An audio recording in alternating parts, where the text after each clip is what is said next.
walking with it.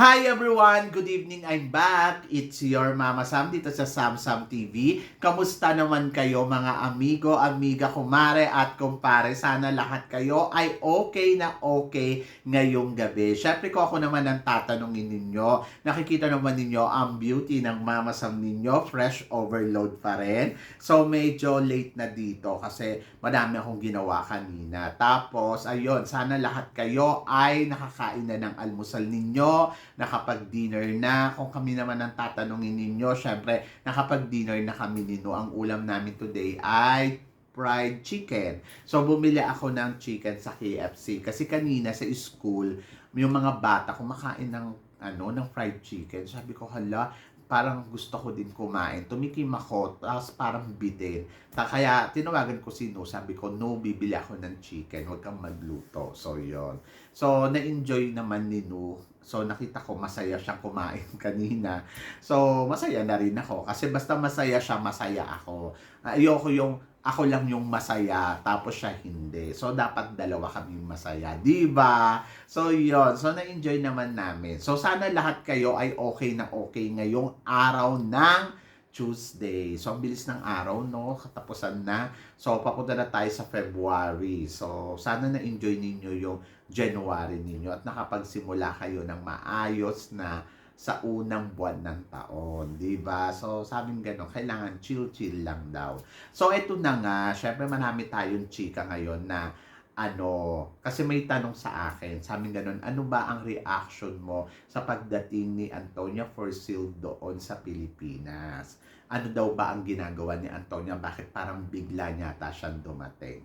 So, syempre masaya ako, yun yung reaction ko. Kasi, di ba parang kung iisipin mo, mula nung lumabas sila ng Miss Universe, busy sila sa kanilang mga career. Si Antonia, busy dito sa Thailand, sa mga sponsors. Tapos, inimbitahan siya sa Cambodia, punta siya dito, punta siya doon, nag-host na. Si Michelle D naman, nakita natin na talaga naman na mayagpag naman talaga ang kanyang career ng bonggang-bongga. So, nagkaroon ng mga parade, nagkaroon ng mga eksena, mga guesting. Ngayon, kumakanta na, o diba? So, non-stop din. So, natutuwa ako para kay Michelle D kasi syempre kung iisipin mo, talagang kala mo nanalo siya ng Miss Universe na tuloy-tuloy talaga yung mga eksena niya at hindi matapos-tapos. Sabi nga, di pa tapos. So, yan. So, nakakatuwa kasi di ba yung iba kasi kapag nanalo na ng Miss Universe, wala na, dead man na. So, eto, yung kala Antonia Porcil, maganda kasi after ng Miss Universe, so ang dami nilang ganap, ang daming eksena, ang dami nilang pinagkakaabalahan. So, maganda yon. So, ibig sabihin, nag-work yung kanilang laban doon sa Miss Universe at napansin ang career nila, di ba? So, ayun ang isa sa mga pinaka magandang nangyari. Lalo na kay Michelle D. Siyempre, nalungkot tayo kasi hindi siya napasama sa top 5. Tapos, syempre, na-worry tayo na baka ano ba yung mangyayari kay Michelle D after. So, ngayon, nakita naman natin na maganda naman yung feedback, maganda yung nangyayari. So, happy na rin tayo kasi parang nanalo na rin siya ng Miss Universe at kaliwaan ng project niya, di ba? So, sana magtuloy-tuloy pa yan ng mas matagal at syempre, masubaybayan natin ng bonggang-bongga si Michelle D. So, kahapon nga, dumating nga si Antonia Forcil sa Pilipinas. Ito daw yung kauna-unahang pagkakataon na nakarating siya sa Pilipinas. So, syempre, excited din si Antonia. Medyo na-delay yung flight niya. Tapos, nakita naman natin na kung paano naman to sinalubong, mainit sinalubong ng mga tao sa Pilipinas na talaga naman, oh my God, parang ang ganda ng pagkaka-welcome nila kay Antonia. Ayun yung unang reaction ko na nasayahan talaga ako kasi nakita ko nga sa social media na sobrang sinalubong siya ng maraming mga tagahanga nila na kahit late nang nakarating si Antonia ay nandyan pa din. Syempre, si Antonia naman nagpa-unlock din naman siya ng kanyang signing, di ba? So kung mapapansin mo talaga in-entertain niya pa rin yung mga tagahanga na naghintay doon ng bonggang-bongga. May mga ano pa talagang pa-welcome. So parang overwhelmed lang yung feeling kasi parang hindi lang siya dumating doon na parang wala lang. At least dumating siya doon na talagang hinintay siya ng mga tagahanga niya. So talagang may nabuo ng ano tawag dito, may nabuo na talagang fans para dito kay Michelle D at saka syempre kay Antonia. O, di ba? Ang bongga. So, nakakatuwa kasi syempre game na game din si Antonia. Mabait naman si Antonia eh. Si Antonia yung tipong parang hindi ka mahihirapan lapitan na Reyna kasi talagang ano siya, ganun siya kabongga, ganun siya kabait. Oo. So, nakakatuwa kasi syempre, nandito na siya sa Pilipinas kasi 'di ba akala lang natin na parang matatagalan pa pero si Antonia na ang pumunta na ang ina-expect natin ay si Michelle D ang pupunta dito sa Thailand. So syempre nami-miss ko na na makita sila uli at sa sobrang tagal na wala talagang pagsasama at least ito finally 'di ba nakita uli natin na magkasama sila. So ang inihintay ko kung kailan darating si Michelle D dito sa Thailand. O yon para naman ako naman ang sumalubong sa kanya ng bonggang-bongga. So, yun ang aabangan ko. So, sa ngayon, ano ba ang eksena ni Antonia dito sa Pilipinas? Parang kasi kanina nanood din ako nung press con doon sa mga palive ng mga kaibigan nating media at vlogger dyan sa Thailand. So, ang sabi doon sa pag-uusap nila sa interview, ayaw nilang sabihin pa kung ano yung meron. Pero parang feeling ko pumunta si Antonia dito sa Pilipinas para sa isang project or sa isang meeting para sa mga project na gagawin nila with Michelle D. So, yon. So, yun yung purpose kung bakit nandiyan si Antonia. Siguro inimbitahan siya ng isang ng Empire para sa magkaroon nga ng project or mag-sign something ng mag-collab para sa kung ano man yung magiging project nila. And then, ayun na.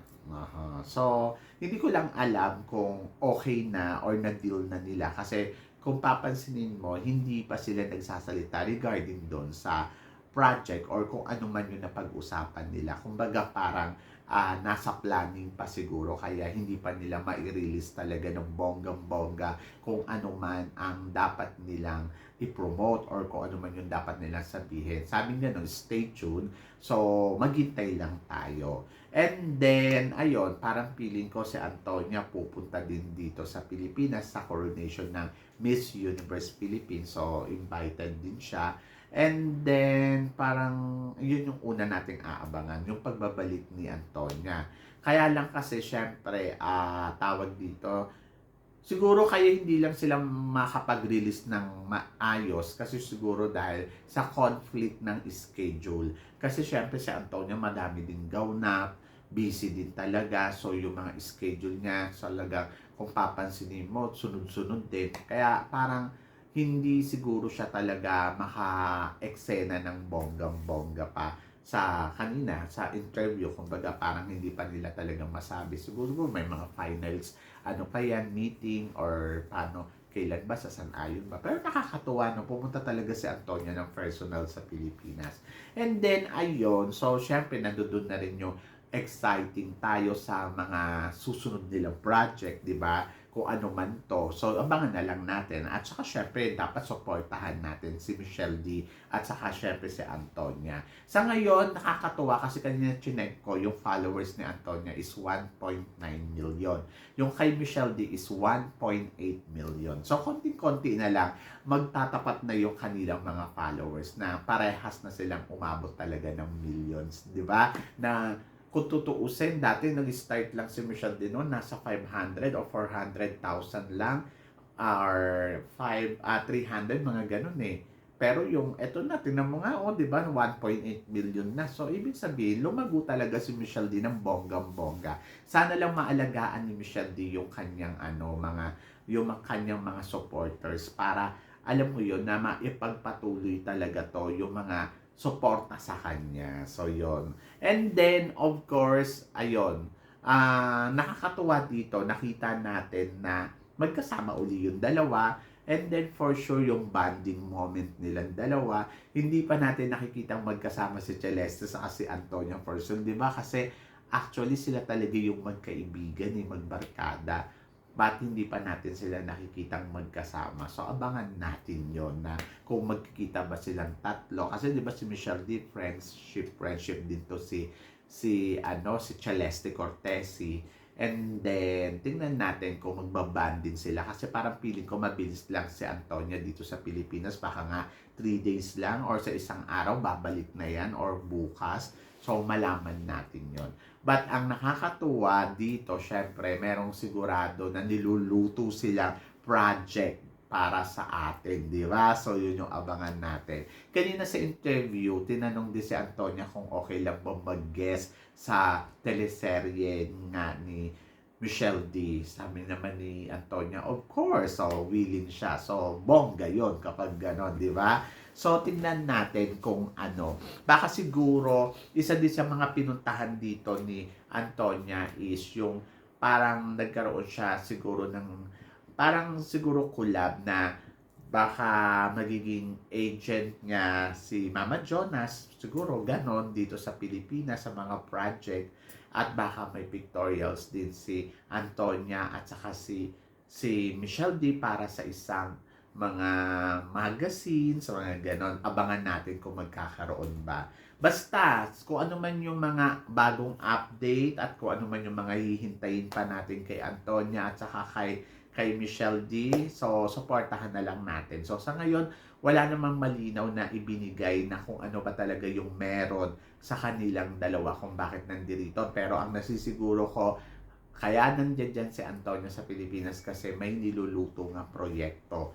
Or isa sa mga tinitignan ko dyan ay pwede din na baka magkaroon nga ng agency si Antonia dito sa Pilipinas. So, manager, parang ganon. So, tingnan natin. Basta, kung ano man yung magiging project nila in the future, so yun yung abangan natin at supportahan natin. Alam nyo guys, ang nakakatuwa dito, yung tipong ang ganda ng relationship nilang dalawa, na parang Miss Thailand, Miss Philippines, nagsama sa isang proyekto, nagsasama sa mga ganitong pangyayari. So, akala natin hanggang doon lang doon sa Miss Universe. Pero, di ba, na continuous. At ang pinakamaganda dito, yung friendship na meron sila, na talaga namang malinaw sa atin lahat na tunay silang magkaibigan. So, yon. So, kayo guys, ano guys ang masasabi ninyo? At kayo ba, ano bang naging reaction ninyo sa pagbiglaan